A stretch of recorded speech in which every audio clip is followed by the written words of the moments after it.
Здравствуйте, уважаемые зрители канала. Меня зовут Олег, и со мной в эфире Андрей Хмельницкий. Пожалуйста, Андрей. Добрый день. И сегодня мы продолжим обсуждение таких вот важных философских тем.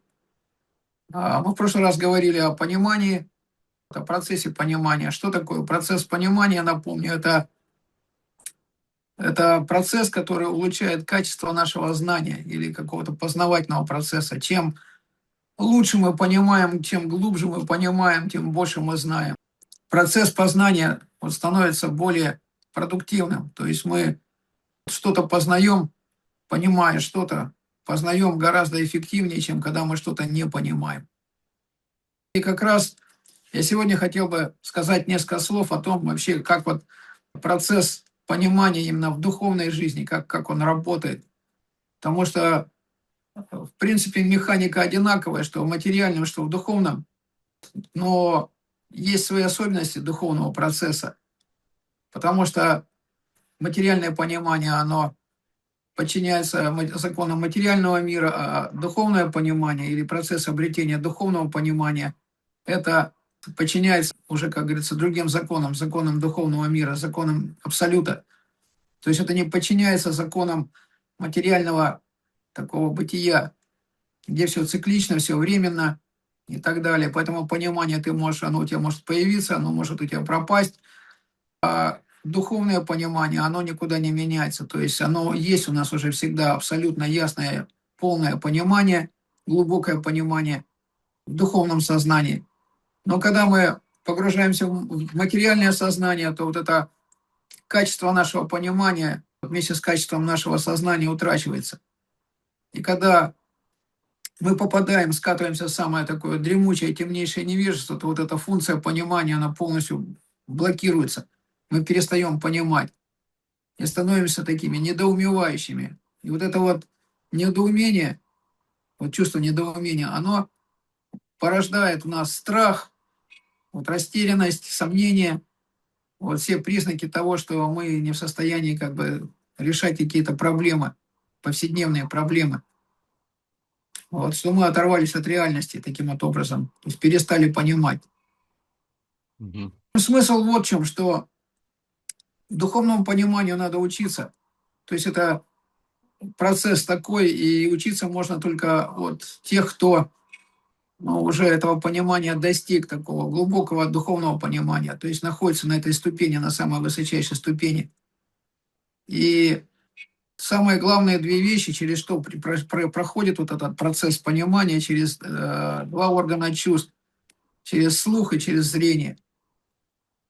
Вот и поэтому, как вот мы говорили, 18 глава, в самом конце Бхагавад-гиты сказано, что Санджая пересказывал Бхагавад-гиту царю Дритараштре. То, что он увидел, то, что он услышал. Он говорил, то, что я слышал, было удивительным. Еще удивительным было то, что я видел, включая вот эту вот универсальную форму, когда Господь показал. Мгм. Вот, и самое главное, я все понял, вот он сказал, в конце уже там несколько стихов подряд вот так вот идут. Говорит, самое главное, я все понял, я обрел полное понимание, ясность всего. И вот как раз самое главное, вот все такие настоящие духовные практики реальные, они все основаны на том, что нужно первым делом задействовать слух. И вот эта вот практика или методика ведического познания, она как раз дает человеку, обеспечивает человеку возможность слушать, вернее слышать, правильно Мгм. задействовать свой слух. Вот я еще давным-давно давал вот эту лекцию.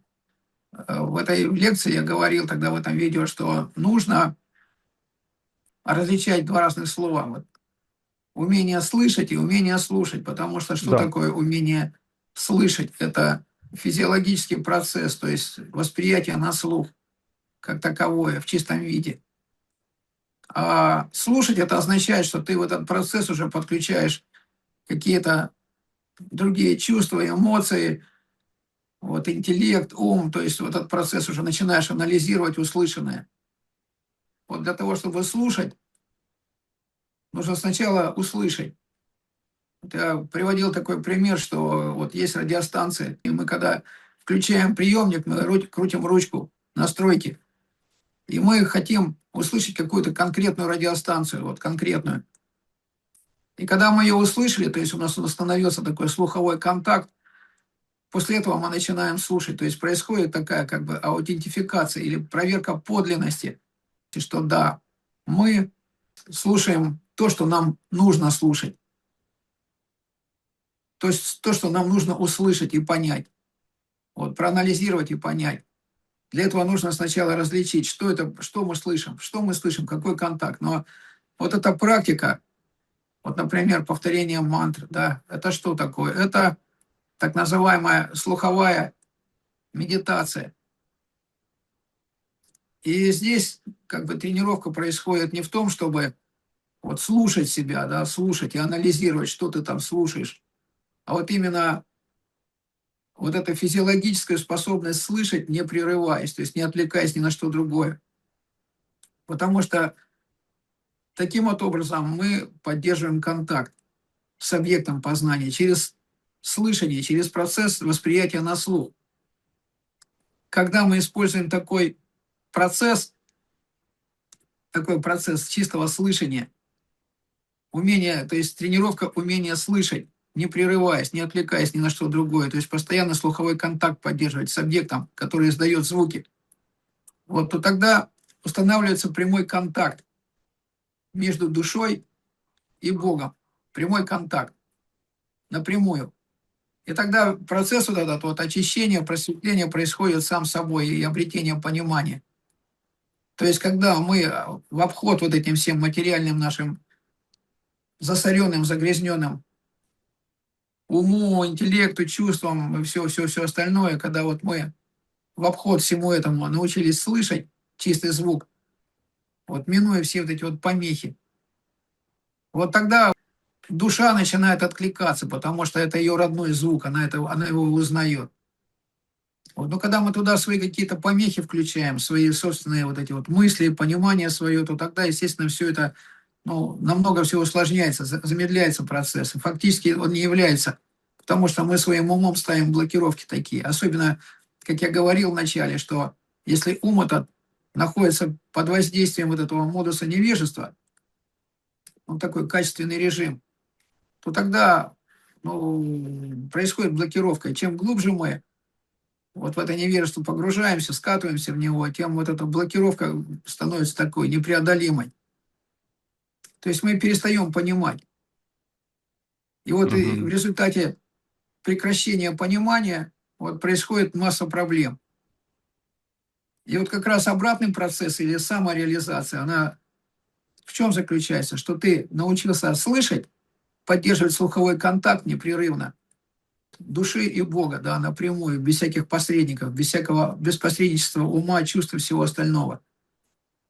И тогда Господь напрямую душе объясняет, что и как нужно делать, напрямую, потому что душа имеет свои чувства, поскольку она является, как написано в Бхагавад-гите, составной вот этой компонентой, вот этой сущностной компонентой, вот этой персональности божественной природы, то есть личностного аспекта, то поэтому вот ее чувства тоже являются сущностными компонентами чувств Господа, то есть это как бы элементы чувств Господа. Все чувства всех живых существ, они являются тоже какими-то такими или неотъемлемыми такими частями или сущностными компонентами чувств Господа.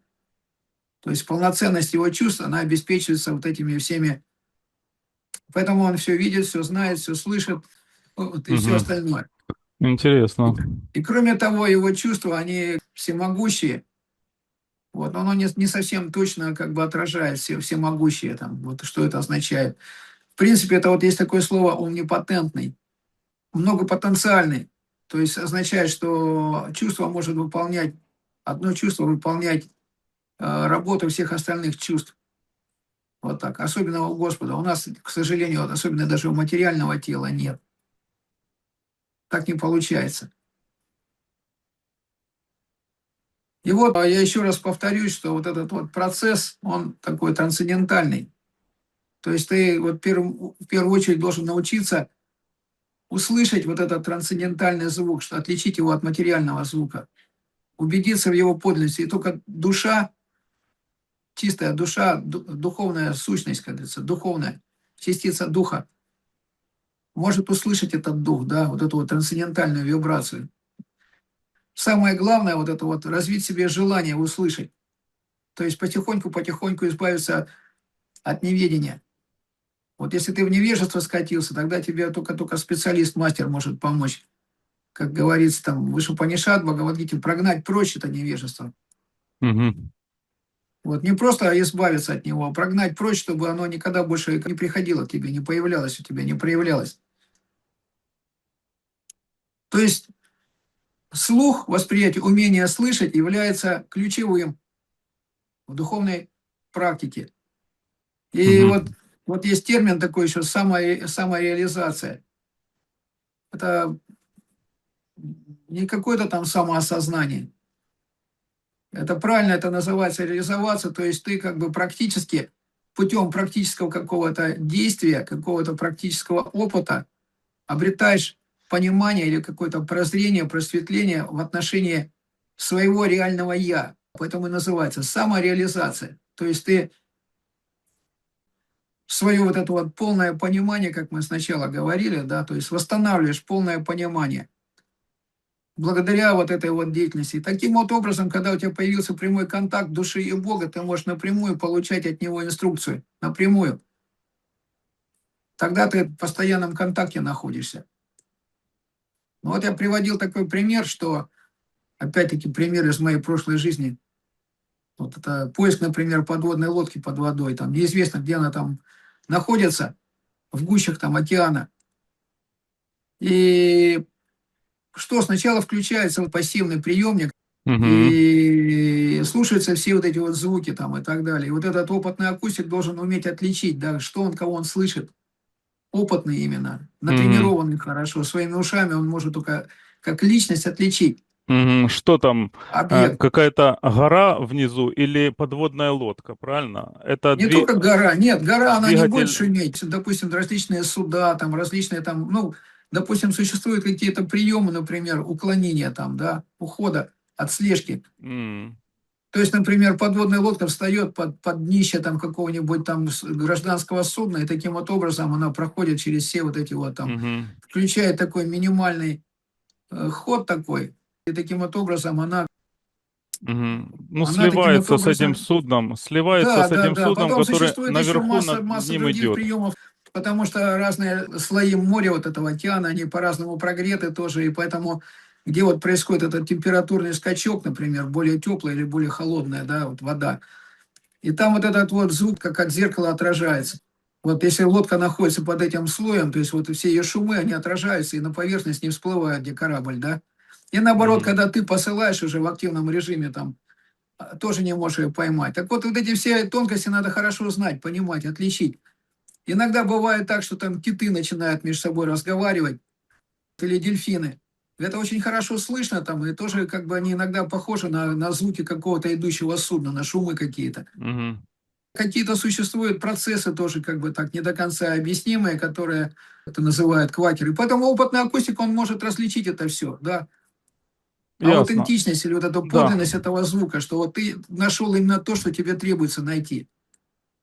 Классификацию провел какую-то определенную. Да, вот я нашел то, что мне надо. И потом уже для того, чтобы вот этот контакт удержать, включает уже вот эту вот активную станцию уже такую, которая импульсы посылает, как локатор, гидролокатор. И он уже, так сказать, вот бьет по этой лодке, так сказать, вот мощным сигналом, этот сигнал отражается, и ты тогда понимаешь, да, это лодка. То есть как подтверждение того, что ты действительно поймал кого-то. Уже анализ происходит. Но сначала ты должен услышать и определить координаты, откуда этот звук идет. То есть действие совершить. Мгм. И таким вот образом понимание твое вот это появляется. Да, вот, именно я нашел то, что мне надо. Да, на что надо обратить внимание в первую очередь. И здесь вот в духовном плане ничего, то есть все вот эти законы действия силы, законы энергии, они все одинаковые везде, и в материальных, и в духовных, так, принципиально одинаковые, философски одинаковые. То есть действие, есть работа. Вот есть понимание, есть знание. То есть понимание – это качественная сторона, знание – это количественная сторона.